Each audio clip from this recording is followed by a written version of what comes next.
Light, by the virtue of its nature, casts a shadow.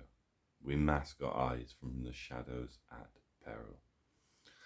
If everywhere you look you see devils, then the assumption is you must be in hell. And perhaps that's true. But what if everywhere you see devils is because there are devils everywhere and there always were? What changed? Did you take a wrong turn? Have you died and been punished? Make no mistake, there is such a thing as evil. Yet where does this evil dwell?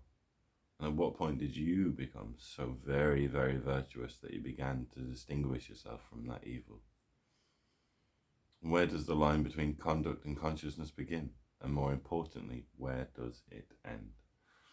If you see devils, then perhaps there's more to be seen than you first noticed.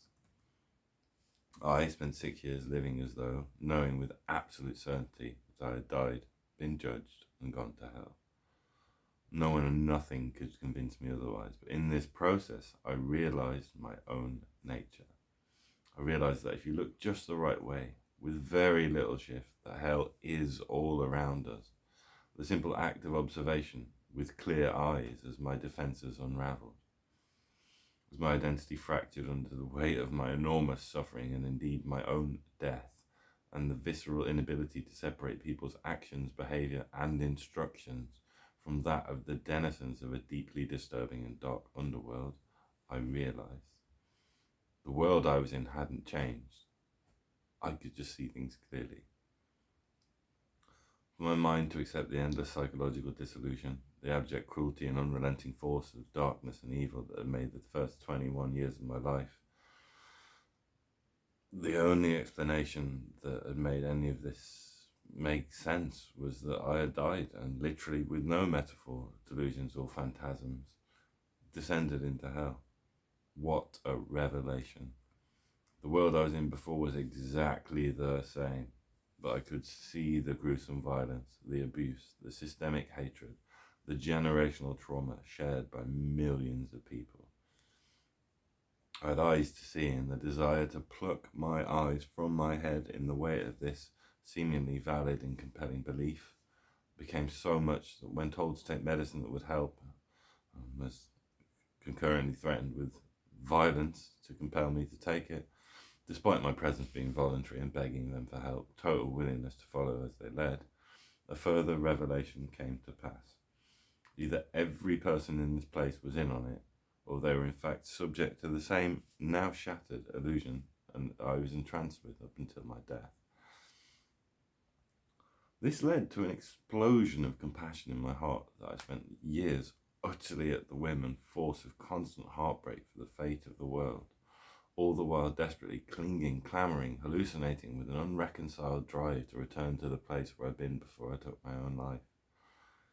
Whilst my heart was hardened since, the wave of sorrow I felt as my mind reached out to the whole of humanity left a temporal echo in my soul that remains to this day. To this day, the paradox of complicity rages in my heart. Either they know what they do, or they are subject to the torture of hell just as I am. Yet through conduct and compassion, through prayer and the cleansing of my psyche, through the grace of whomever or whatever blessed my mind with absolution in the years to come, I have had a glimpse into nirvana. A moment of relent, a peace and bliss, transcendent and all-pervading, the truth behind the illusion.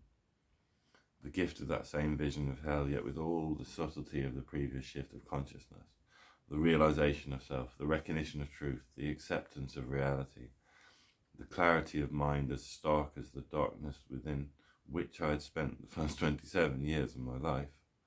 Peace was glimpsed. A shift in consciousness so subtle almost as to go unnoticed, until the colours changed. The vibrancy of my vision, the shift from demonic voices and visions to the subtle, delicate voices of nature, the spirits of the wind, the sky, the gods, the goddesses, the demigods, and even the demiurges. The clear and calm recognition that, despite it all, there is compassion. Once the lights go out and all is burning in hellfire, what remains but the heart? The soul condemned, the mind broken, the body merely an instrument of continued suffering. Yet the breaking of the heart, in contrast to the breaking of the mind, leads not to less love, but more love than it can possibly contain. To look at the suffering of the world and see oneself, to see God in the eyes of every broken spirit, to see the entire cosmos in the lowest places, one feels as though the heart became infinite in its capacity for compassion. The love of God, Krishna, the Christ, the heart of existence itself emerges, not by turning a blind eye, but by fully immersing oneself in absolute vision, seeing the suffering of the world with no guard on the heart. This is true self-realization. This is true hidden knowledge. Yet to live in this realization means not to change my mind, not to heal my broken soul, not even to escape hell on earth, but to love it.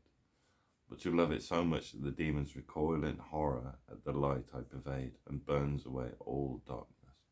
Through holding it all at once, hell becomes heaven.